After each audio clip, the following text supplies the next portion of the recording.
Okay, so for our lesson 4, we will discuss about the role of science and technology in nation building.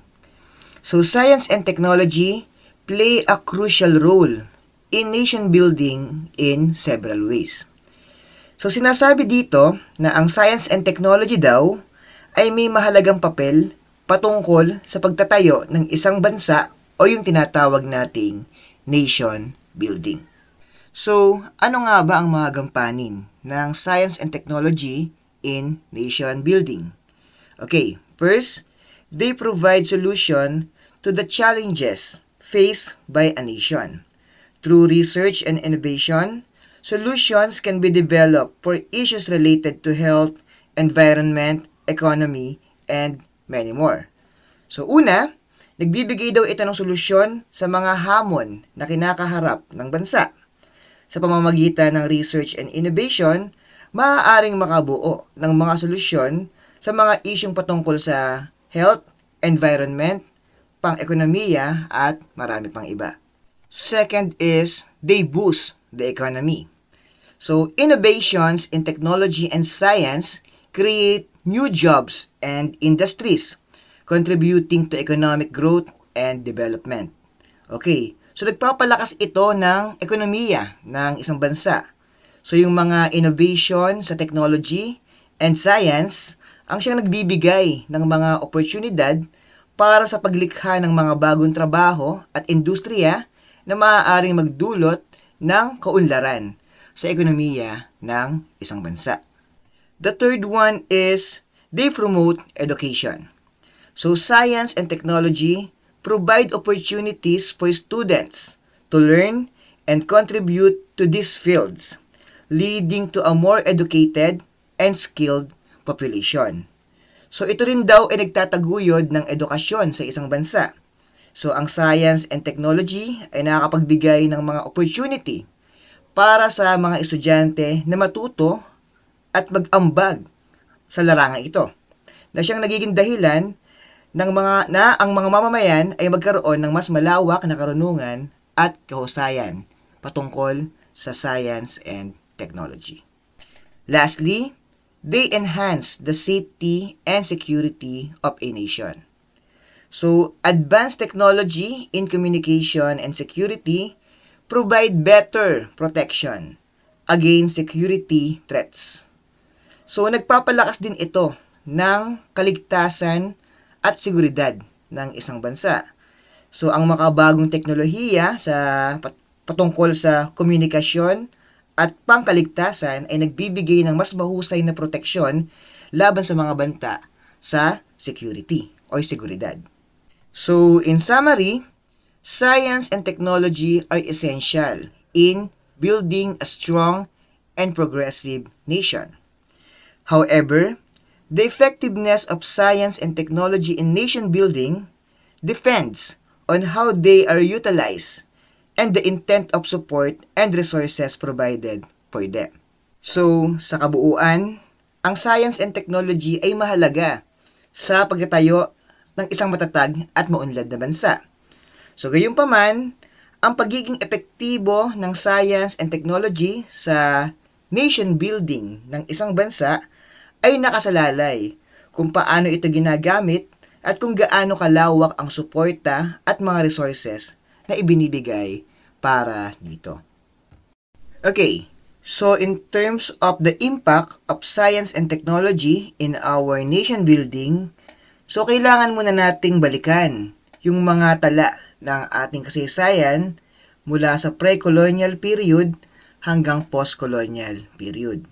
Okay, so una dito, the pre-colonial period, ito yung period bago tayo masakop ng mga Kastila at mga Amerikano. Colonial period naman, ito naman yung panahon ng pagsakop sa atin ng mga banyaga. Then for the post-colonial period, ang panahon ng paglaya ng ating bansa sa mga kamay ng mananakop. So, let's start with the pre-colonial period. So, sabi dito, even before Spain colonized the country, some indigenous science and technology has already existed with regards to agriculture, like farming, animal raising, and the utilization of plants and herbs as medicine. So, bago pa man tayo masakop ng mga banyaga, ang mga Pilipino noon ay meron ng kaalaman at kasanayan patungkol sa agrikultura, kagaya ng pagtatanim, pag-aalaga at pagpapalaki ng mga hayop, at ang paggamit ng halaman and herbals bilang medicine. The use of technology is evident in handicrafts, pottery, weaving, and tools used by ancient Filipinos in their everyday lives. At base sa tala ng ating kasaysayan class, ang mga sinuunang Pilipino ay gumagamit na rin ng teknolohiya para sa kanilang mga handicrafts, pottery, paghahabi, at mga kasangkapan na kanilang ginagamit sa pang-araw-araw nilang pamumuhay. Innovations and ingenuity were unmistakable by the way native Filipinos build the rice terraces by hand. They also developed tools for planting, hunting, cooking, fishing, and also of fighting enemies during tribal conflicts. At hindi rin mapagkakaila ang kahusayan at kasipagan ng ating mga katutubo noon. At isa sa halimbawa nito ay ang pagkakagawa nila ng rice terraces gamit lamang ang kanilang mga kamay. So sa mga panahong yon, sila rin ay nag-develop ng mga kasangkapan para sa pagtatanim, pangangaso, pagluluto, paingisda, at pati na rin mga armas at sandata sa kanilang pakikipaglaban sa mga kaaway nila sa ibang mga tribo. The ancient practices in science and technology by our ancestors are now considered as indigenous science or folk science. So yung mga sinaunang kasanayan ng ating mga ninuno patungkol sa science and technology ay itinuturing na ngayon bilang indigenous science or katutubong agham or kaya naman folk science. Okay, so now, let's talk about colonial period. So, Spanish colonization paved way to modern means of construction. So, bali sinasabi dito na ang kolonya ng Espanya or yung pagdating ng mga Kastila sa ating bansa ang siyang nagbigay daan sa modernong paraan ng constructions. So, roads, bridges, churches, and other large infrastructures were built with more sophistication using some engineering skills and tools brought by the Spaniards. So, yung mga kalsada, tulay, simbahan, at iba pang malalaking infrastruktura ay naitayo sa pamamagitan ng kanilang kasanayan at kahusayan sa larangan ng engineering. So, napakalaking bagay rin ang paggamit nila ng kanilang dalang mga kagamitan o kasangkapan upang maitayo ang mga nasabing infrastruktura. In addition, Spanish colonizers developed the health and educational system in our country. So, sa panahon din ng mga Kastila, nabuo yung sistemang pangkalusugan at pang-edukasyon. At dito na rin nagsimulang magkaroon ng mga paaralan at hospital sa ating bansa. Now, punta naman tayo sa mga Americans. So sabi dito, the American colonial rule modernized almost all aspects of life in the country. They established the Bureau of Science to initiate the development in the field of science and technology. So, masasabi naman natin na nung panahon ng mga Amerikano ay nag-modernize ang halos lahat ng aspeto ng ating pamumuhay sa ating bansa.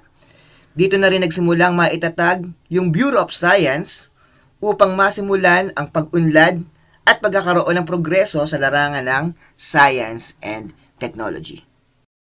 Then, for post-colonial period, sabi dito, after achieving independence from the colonial masters, the Philippines, under different administrations, continued to pursue programs in science and technology. So each leadership had its own science and technology agenda. So, matapos makamit ang kalayaan mula sa mga mananakop, patuloy na sinulong ng Pilipinas sa ilalim ng iba't ibang administrasyon ang mga programa sa siyensya. So, bawat pamumuno ay may sariling agenda sa science and technology. So, ang bawat presidente o bawat administrasyon ay nagtakda ng mga layunin at mga programa na nakatuon sa pagpapaunlad ng sektor ng science and technology sa ating bansa. So ito ay naglalayong mapalakas ang kaalaman at kasanayan ng mga Pilipino sa larangang ito at magbigay ng mga opportunity para sa mga scientists and researchers na magpatuloy sa pagtuklas at pagpapaunlad. However, it is important to note that some Philippine presidents introduced more developments in the field than others. So, gayunpaman, mahalagang malaman natin na may ilang mga pangulo ng Pilipinas ang nagpakilala ng mas marami o mas malaking pag-unlad sa larangan ng siyensya kung ikukumpara sa iba. So, for my next audiovisual presentation, so we will discuss naman about Filipino presidents and their contributions in the development of science and technology in the Philippines. Okay, so this audiovisual presentation is all about Filipino presidents and their contribution in the development of science and technology in the Philippines. So let's start with President Carlos P. Garcia. So ang kanyang naging termino ay mula noong 1957 to 1961. So during the administration of President Carlos P. Garcia, there were several issues and challenges in the field of science and technology. Sinasabi dito na sa termino ng dating Pangulong Carlos Garcia, so may mga nakita siya na mga problema kung bakit bumagal ang development patungkol sa science and technology. At ito ay yung mga sumusunod. First, lack of support of experimental work. So yun po, kakulangan ng suporta sa mga experiment work nung mga panahon na yon. Second, marginal budget for scientific research. So yun po, limitado lamang daw yung ibinibigay na budget para sa mga scientific research nung mga panahon yon. And lastly, low salaries of scientists employed by the government. So mababa ang pasweldo o pasahod noon sa mga scientists. So kaya bilang solusyon sa mga problemang kinakaharap ng science and technology during that time, he established the National Science Development Board, or we called it NSDB. So yung National Science Development Board or NSDB sa administrasyon ni Pangulong Carlos Garcia ay isang ahensya ng pamahalaan na itinatag niya noong 1958. So, ang layunin ng NSDB ay itaguyod ang pag-aaral at pagpapaunlad ng science and technology sa ating bansa. So, ang NSDB ay nagsilbing pangunahing ahensya na magpapatupad ng mga patakaran at programa about science and technology. Ito rin ang nagbigay ng suporta sa mga proyekto ng mga research na may kaugnayan sa science and technology. And lastly, ang NSDB ang siyang naging daan upang itaguyod ang science and technology bilang mahalagang aspeto ng kaunlaran sa ating bansa. Okay, so next, let's talk about the developments in science and technology sa administrasyon ni President Ferdinand Marcos Sr. So yung kanyang term is from 1965 to 1986. Okay, so first, directed the first Department of Education to revitalize the science courses in public schools. So sa panahon ni Pangulong Ferdinand Marcos, nagkaroon ng malaking pagbabago sa sistema ng edukasyon sa Pilipinas. Sa kanyang termino, isa sa mga binigay niyang utos sa DepEd or Department of Education ay ang pagpapalakas at pagpapabuti sa mga kurso ng science and technology sa mga public high schools. Ang layunin ng direktiba na ito ay upang itaguyod ang interes at kaalaman ng mga mag-aaral sa science and technology. Sa pamamagitan nito, nais ni Pangulong Marcos na hikayatin ang mga kabataan na maging aktibo sa larangan ng science and technology na siyang itinuturing na susi sa pambansang kaunlaran at progreso. Second is channeled additional funds to support projects in applied sciences and science education. So sa panahon din ng kanyang termino, siya ay naglaan ng karagdagang pondo para suportahan ang mga proyekto na may kinalaman sa applied science and science education. Ang karagdagang pondo na ito ay ginamit para sa pagpapabuti ng mga facility at mga kagamitan sa siyensya sa mga paaralan, pati na rin sa pagtatag ng mga institusyon at programa na nakatuon sa science and technology, tulad ng Philippine Science High School at ang Department of Science and Technology na ngayon ay kilala nating DOST. Third, he proclaimed 35 hectares in Bicutan, Taguig, Rizal as the site of Philippines Science Community. So sa panahon din ng kanyang administrasyon, kanyang inanunsyo ang 35 hektarya sa Bicutan, Taguig, Rizal ay magiging lugar para sa Philippine Science Community. So ang hakbang na ito ay bahagi ng kanyang malawakang plano para sa pagpapaunlad ng science and technology sa ating bansa. So, ang Philippine Science Community ay nagsilbing sentro para sa mga activities and project na may kaugnayan sa science and technology. So, sa pamamagitan ng pagtatag ng Philippine Science Community, nagkaroon ng isang lugar kung saan maaaring magtipon-tipon ang mga scientists, researchers, at iba pang mga professional na may kinalaman sa science and technology. Ito rin ang nagbigay daan sa kolaborasyon at pagpapalitan ng kaalaman sa pagitan ng iba't ibang disiplina ng science. Next is scholarships for graduates and undergraduate science scholars and workshop on fisheries and oceanography. So, siya din ay nagpatupad ng mga scholarship para sa mga mag-aaral na kumukuha ng kurso na may kinalaman sa science. Ang layunin ng mga scholarship na ito ay hikayatin ang mga kabataan na mag-aral patungkol sa science and technology na itinuturing na mahalagang aspeto sa pag-unlad ng isang bansa. So bukod dito, nagkaroon din ng mga workshop tungkol sa fisheries or pangingisda and oceanography. Ang workshop na ito ay naglalayong mapalawak ang kaalaman at kasanayan ng mga Pilipino sa larangang ito na napakahalaga sa isang bansang pinaliligiran ng karagatan tulad ng ating bansang Pilipinas.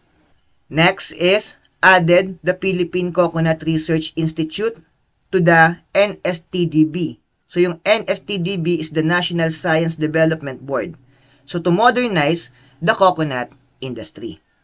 Sa administrasyon din ng Pangulong Marcos, idinagdag niya ang Philippine Coconut Research Institute sa National Science Development Board. Ang layunin nito ay upang modernisahin ang industriya ng niyog sa Pilipinas. So, ang Philippine Coconut Research Institute ay naglalayong magsagawa ng mga pananaliksik at pag-aaral na may kaugnayan sa niyog. Ito ay nagbibigay ng mga makabagong teknolohiya at pamamaraan upang mapabuti ang production ng niyog sa ating bansa. Sa pagdadagdag ng institusyong ito sa NSTDB, binigyan niya ng mas malawak na suporta ng pamahalaan ang pagpapaunlad ng industriya ng coconut, or niyog. So, isa ang niyog sa mga pangunahing produkto ng Pilipinas at malaki ang kontribusyon nito sa ekonomiya ng ating bansa. Next is support for the promotion of scientific research and invention with Presidential Decree number 49 series of 1972. So it is also known as Decree on Intellectual Property. So naipatupad din ang Presidential Decree number 49 na kilala bilang Decree on Intellectual Property sa kanyang termino. Ang kautosang ito ang siyang nagbigay ng legal na proteksyon para sa karapatan sa intellectual property ng mga inventor, mga inventions, likhang sining, at mga researcher na nagtataguyod ng innovation and creativity sa iba't ibang larangan, kabilang na ang science and technology. So sa pamamagitan ng pagbibigay ng legal at kaayusan ng sistema patungkol sa intellectual property, hinihikayat ng kautosang ito ang mga individual or organisasyon na mamuhunan ng kanilang oras, pagsisikap, at sa mga resources sa kanilang mga scientific research and invention. Dahil sisiguraduhin ng gobyerno na mapoprotektahan ang kanilang trabaho at sila ay magkakaroon ng eksklusibong karapatan na makinabang sa kanilang mga inbensyon or likha. Next is, he enacted a law under Presidential Decree number 1003-A series of 1976 to establish the National Academy of Science and Technology. Sa ilalim naman ng Presidential Decree, ito nga, inabanggit kanina, number 1003-A series of 1976, nagpatupad siya ng isang batas upang maitatag ang National Academy of Science and Technology. So, ang hakbanging ito ay nagpapakita ng kanyang pagkilala sa kahalagahan ng science and technology sa pagpapaunlad ng bansa. Sa pamamagitan ng pagtatag ng pambansang or National Academy of Science and Technology, nagbigay daan ito para sa mas matibay na suporta at proteksyon para sa mga scientists and researchers sa Pilipinas. Ang batas na ito ay naglalayon na palakasin ang scientific research and discovery sa bansa na maaaring magdulot ng makabuluhang pagbabago at innovation sa iba't ibang sektor tulad ng kalusugan, edukasyon, industriya, at marami pang iba. Next is, he enacted a law on the completion of National Agriculture and Life Sciences Research Complex at University of the Philippines at Los Baños. So it is Executive Order number 40, series of 1982. So sa pamamagitan ng pagpapatupad ng batas para sa pagkakabuo ng National Agriculture and Life Sciences Research Complex sa University of the Philippines, Los Baños, ipinakita niya ang kanyang dedikasyon sa pagpapalakas ng agriculture and life science sa ating bansa. Ang pagpapatayo ng research complex na ito ay hindi lamang nagbibigay ng mas maraming oportunidad para sa mga researchers na makapag-aral at makapag-ambag sa kanilang mga larangan, ngunit nagpapakita rin ito ng kahalagahan ng agrikultura at life sciences ng ekonomiya at kalusugan ng bansa. Next is, he established the Mindanao and Visayas campuses of the Philippines Science High School to encourage careers in science and technology. Sa pamamagitan naman ng pagtatag ng mga campuses ng Philippine Science High School sa Mindanao at Visayas, ipinakita niya ang kanyang pagnanais na hikayatin ang mga kurso sa science and technology.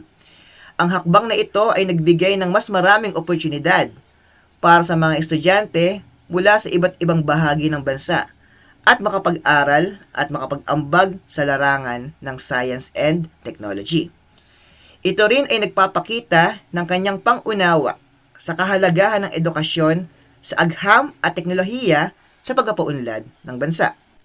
And lastly, he established other research institutes like Pag-asa, National Grains Authority, Philippine Council for Agricultural Research, Philippine National Oil Company, among others. So, kanya ring naitatag ang iba't ibang mga institusyon, patungkol sa pananaliksik kagaya ng mga nabanggit. Pag-asa, National Grains Authority, Philippine Council for Agricultural Research, and Philippine National Oil Company. Ito ay nagpapakita ng kanyang dedikasyon sa pagpapalakas ng research and development sa iba't ibang sektor ng lipunan. Ang mga institusyong ito ay nagbibigay ng mahalagang information at suporta sa mga sektor tulad ng agrikultura, enerhiya at klima sa ating bansa. So ang mga ito rin ay nagtataguyod ng inobasyon at pagtuklas ng maraming na maaaring magdulot ng makabuluhang pagbabago at pag-unlad. Okay, next is President Corazon Aquino. So yung kanyang term is from 1986 to 1992. So yung una niyang naging contribution in science and technology, sabi dito, National Science and Technology Authority was replaced by the Department of Science and Technology. Noong panahon ng administrasyon ni President Cory Aquino, ang National Science and Technology Authority ay pinilitan niya ng Department of Science and Technology. So layunin ng pagbabagong ito na bigyan ng representasyon ang larangan ng Science and Technology sa gabinete. Next, Science and Technology's role in economic recovery and sustained the economic growth was highlighted. Binigyang diin din niya sa kanyang administrasyon ang kahalagahan ng Science and Technology sa pagpapanatiling paglago at pagpapalakas ng sektor ng ating ekonomiya at sa paglikha ng sapat na trabaho para sa mga mamamayan.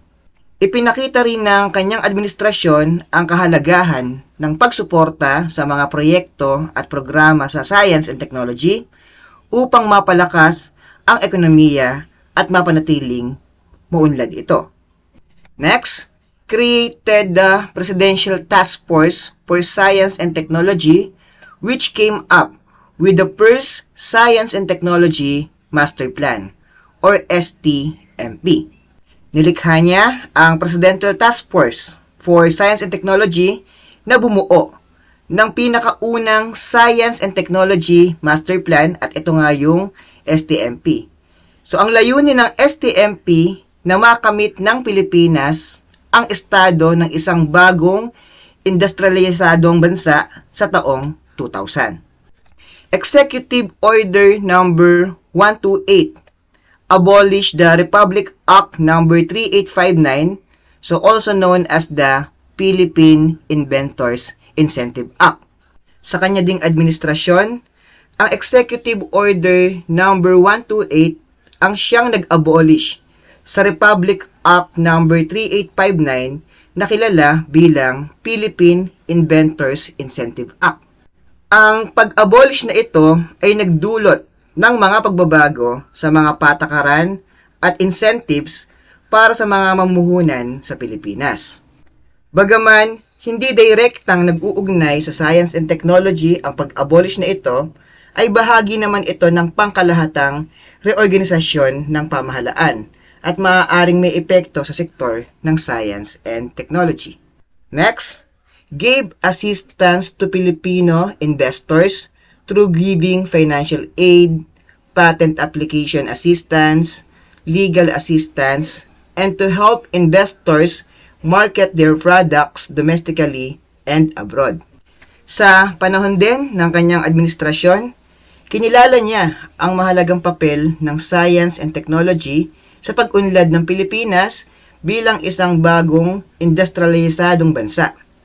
Ipinagkaloob nila ang tulong at suporta sa mga Pilipinong mamuhunan sa pamamagitan ng pagbibigay ng financial na tulong, patent application assistance, legal assistance, at pagtulong sa mga mamumuhunan na makapagbenta o maibenta ang kanilang mga produkto sa loob at labas ng bansa. Ang pagbibigay ng suporta na ito ay naglalayong palakasin ang sektor ng science and technology sa bansa at mapalago ang industriya ng research at pag-unlad sa larangan ng agham. Next, Science for the Masses program, which aimed at scientific and technological literacy among Filipinos. Sa panahon din ng kanyang administrasyon, ipinatupad niya ang Science for the Masses program na layuning palawakin ang kaalaman sa science and technology ng mga Pilipino.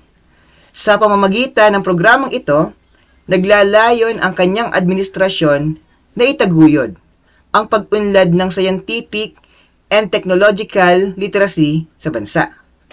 Ito ay naglalayong bigyang oportunidad ang mga mamamayan, lalo na ang mga kabataan, na ma-access at maunawaan ang mga konsepto at kahalagahan ng science and technology. Sa pamamagitan ng pagpapalawak ng mga kaalaman sa science and technology, inaasahang magkakaroon ng mas malawak na pag-unlad at pag-angat ang ating bansa. Then, next natin ay si President Fidel B. Ramos. So, ang kanyang termino is from 1992 hanggang 1999. So, narito ang kanyang contribution for science and technology. So, first, significant increase in personnel, specializing the science and technology field.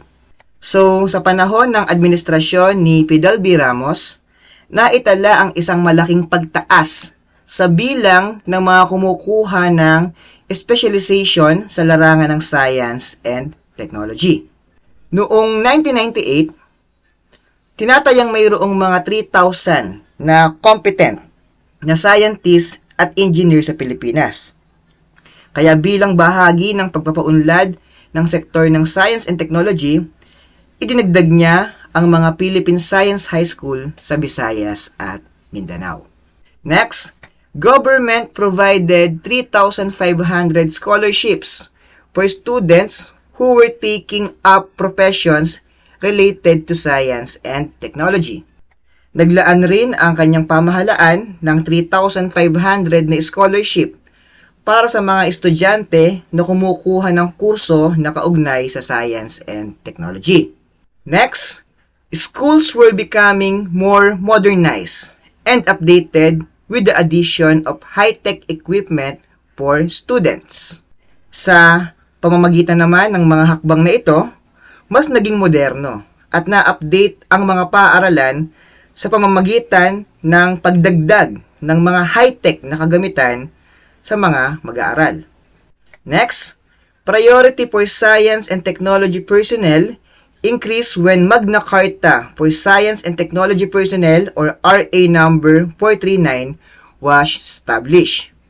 Sa kanya ring administrasyon, ipinatupad ang Magna Carta for Science and Technology na nagresulta sa pagtaas ng prioridad para sa mga professionals and personnels sa larangan ng science and technology. Ang batas na ito ay naglalayong bigyan ng proteksyon at mga benepisyo ang mga scientists, engineers, researchers, at iba pang science and technology personnel na nagtatrabaho sa gobyerno. Next is, award was published in order to give incentives and rewards for people who have been influential in the field of science and technology. So, Inventors and Invention Incentives Act or RA 7459. Sa kanya ring administrasyon, ipinasa ang Investors and Invention Incentives Act or Republic Act number 7459. Layunin ng batas na ito na magbigay ng mga incentives at mga parangal sa mga taong nagkaroon ng malaking impluwensya sa larangan ng science and technology. Sa pamamagitan ng batas na ito, naglalayon ang kanyang pamahalaan na palakasin ang suporta para sa mga lokal na imbensyon at mga Pilipino inventors.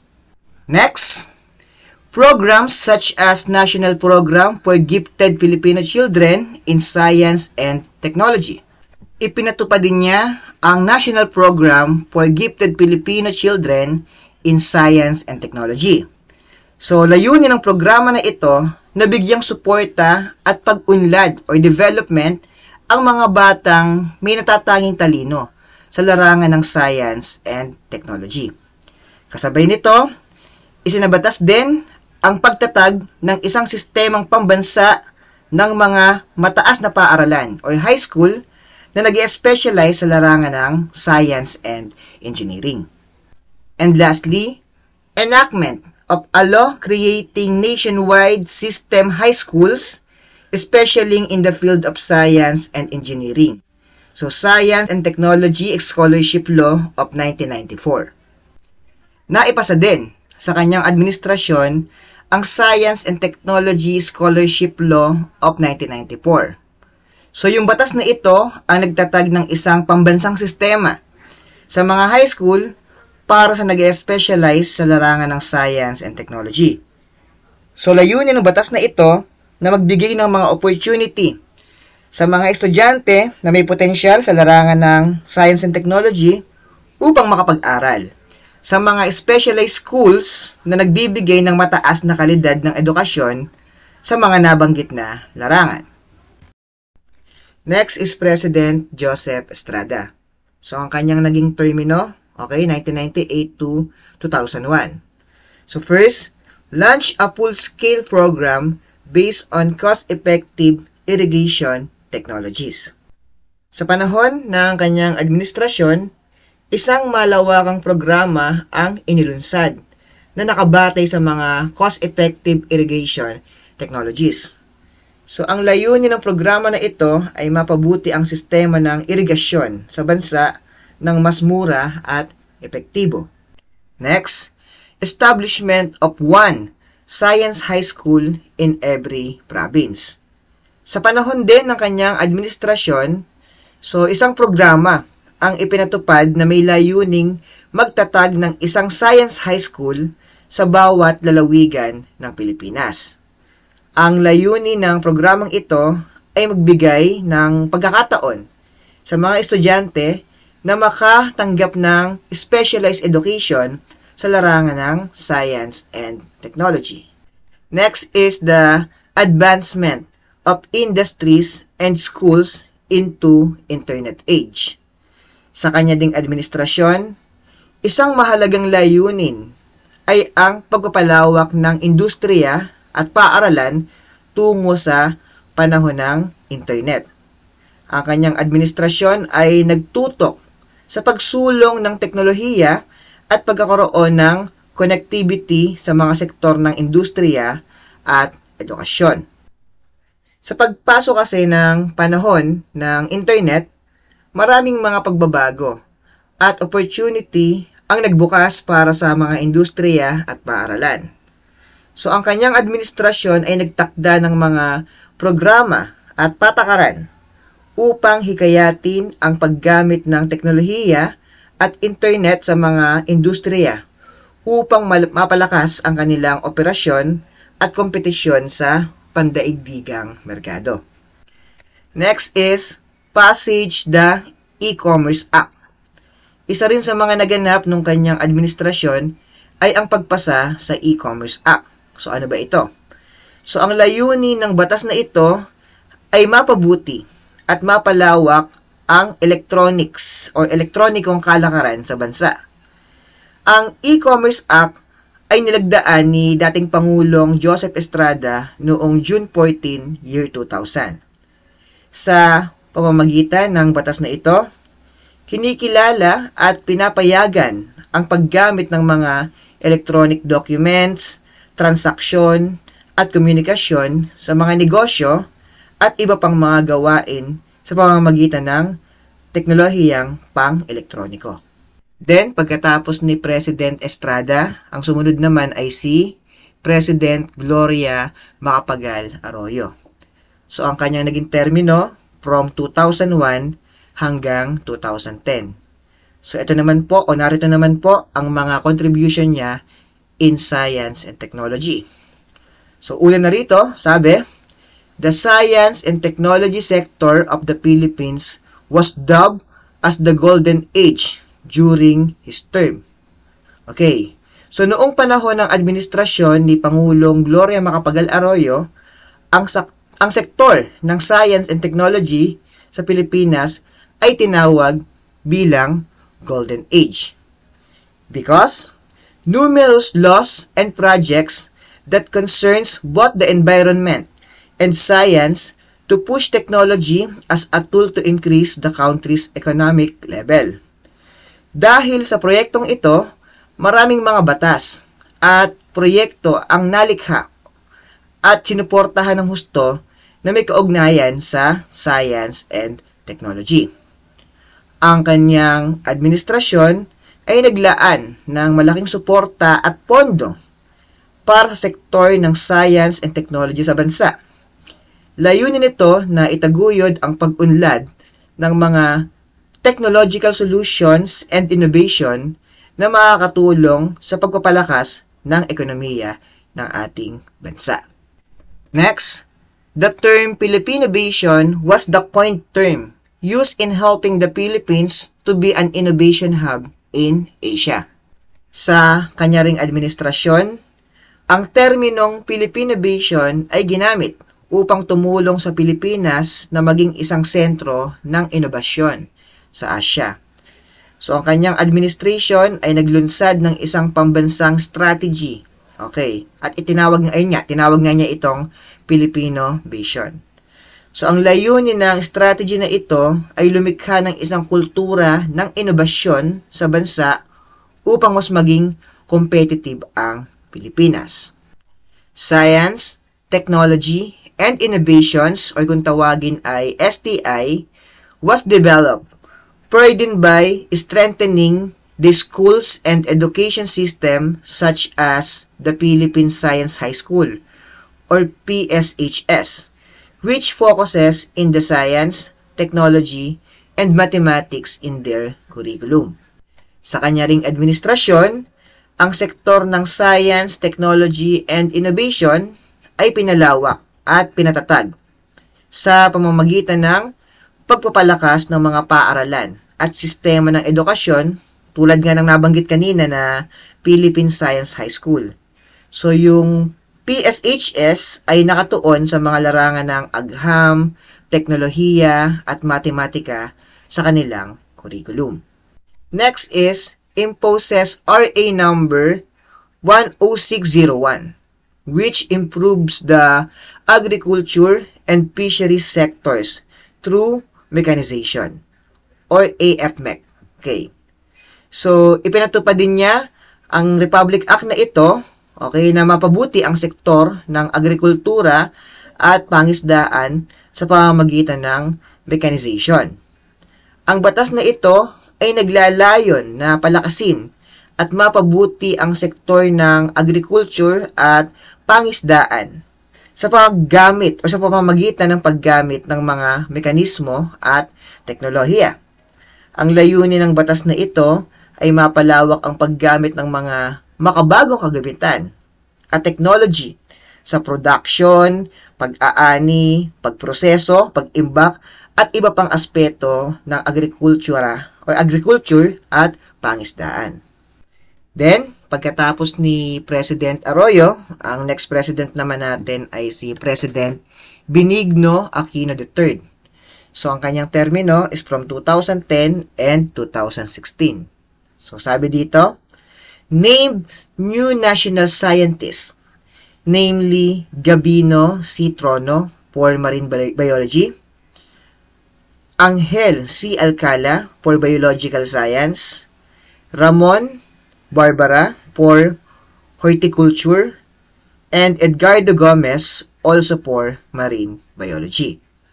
Sa panahon naman ng administrasyon ni Pinoy o ni President Aquino, 4 na bagong national scientists ang binigyan ng parangal.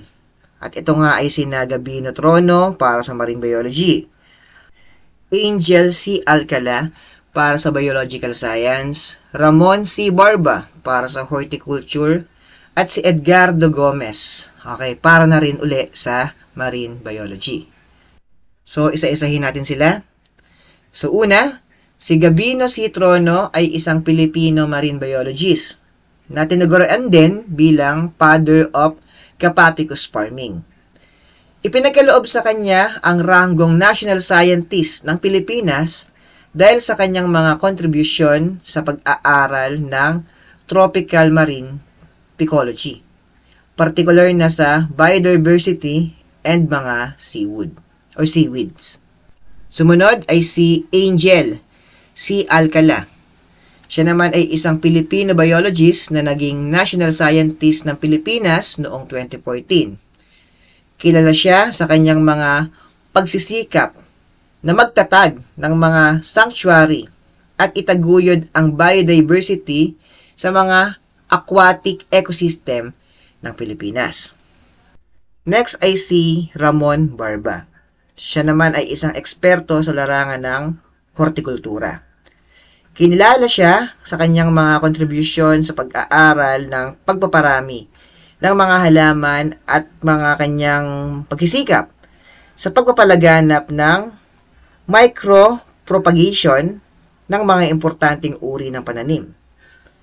And lastly ay si Edgardo D. Gomez. Okay. Isa rin siyang marine biologist. Okay, nakinilala bilang national scientist. So, tulad ni Gabino Trono, nakatuon din ang kanyang mga contribution sa larangan ng marine biology. Today, in the administration of President Rodrigo Duterte, the science and technology sector are seen to be priority-based on the budget for research and development, or R&D, that grew by nearly 6 times over the same period. Formulation of programs and policies that will aid in shaping the country's back-up President Duterte. At sa kasalukuyang administrasyon ng ating Pangulong Rodrigo Duterte, makikita na ang sektor ng science and technology ay binigyan ng priority. Batay sa pondo para sa research and development or R&D na lumaki ng halos 6 na beses kumpara sa kaparehong taon. Ang pagbuo ng mga programa at patakaran na makatutulong sa paghubog ng bansa ay sinuportahan din ng Pangulong Duterte. Ang pagtaas ng pondo para sa research and development ay nagpapakita ng malaking suporta at pagpapahalaga ng administrasyon ni Duterte sa sektor ng science and technology.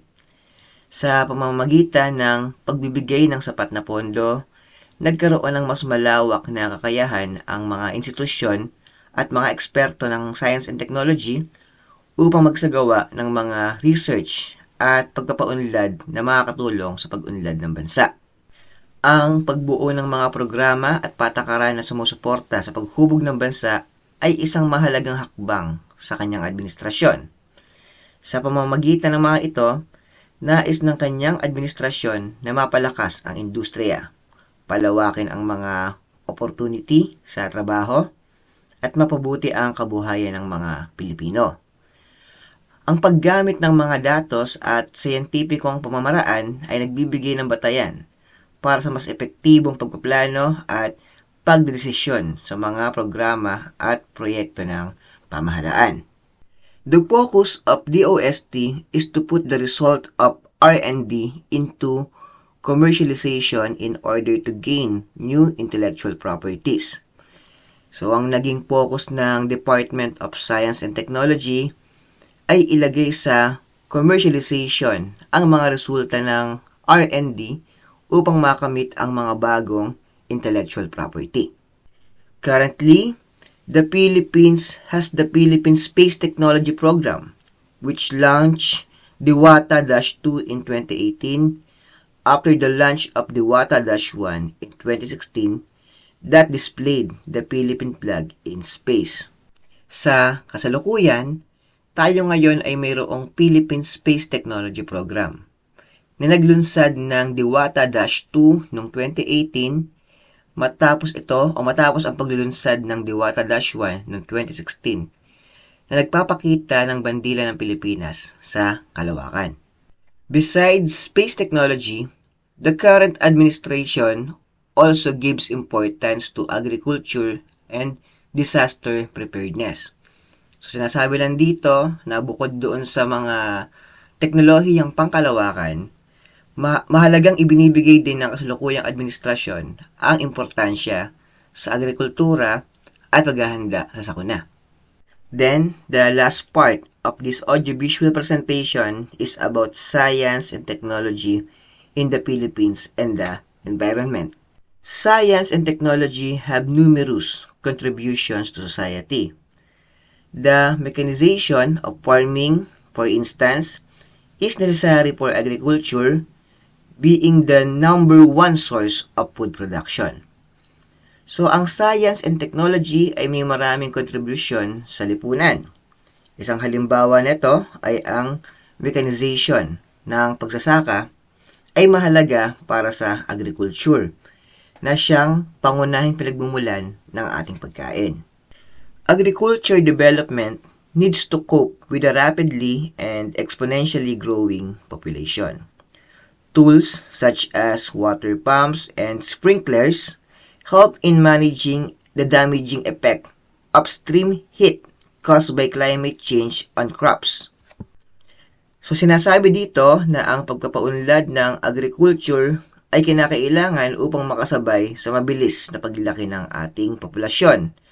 Yung mga kagamitan tulad ng mga water pump at sprinkler ay nakakatulong sa pagtugon sa nakakasamang epekto ng matinding init dulo ng pagbabago ng klima sa mga pananim. Science and technology have also made it possible to produce genetically modified crops, which grow faster and are more resistant to pests.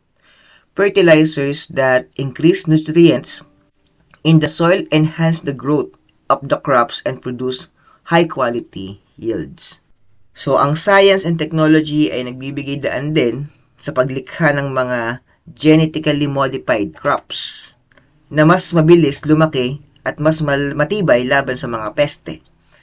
Ang mga pataba na nagpapataas ng mga sustansya sa lupa ay nagpapalago rin ng mga pananim at nagbibigay ng mataas na kalidad na ani.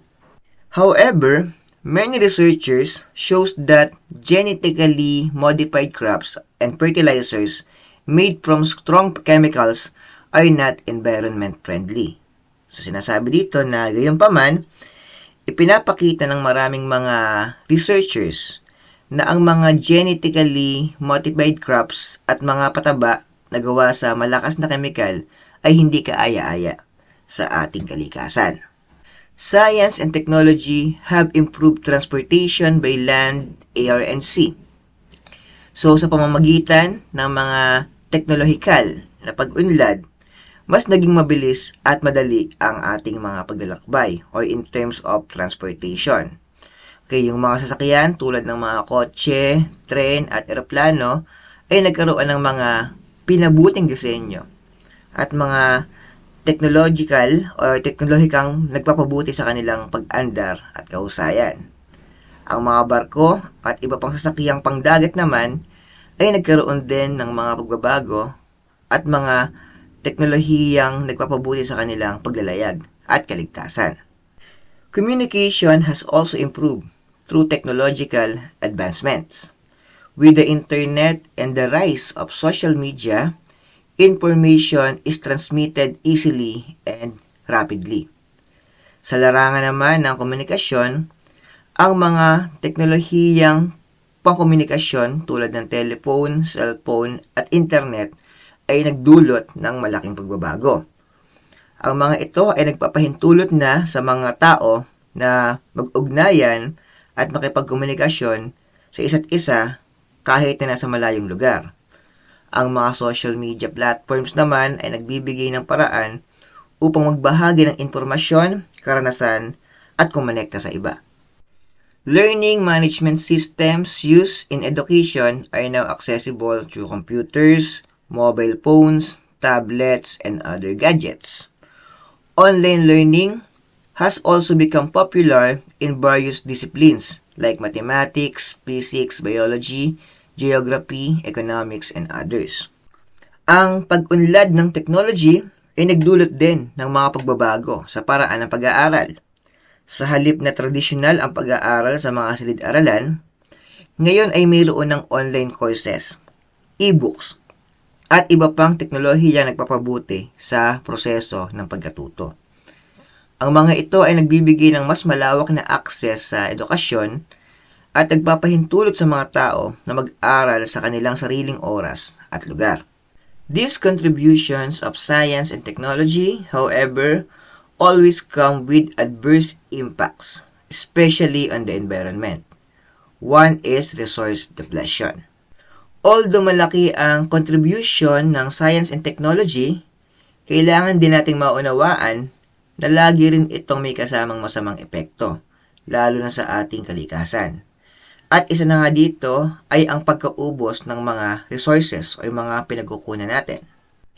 The increasing number of new and advanced technologies in the production and manufacture of different goods and services results in the depletion of the Earth's natural resources.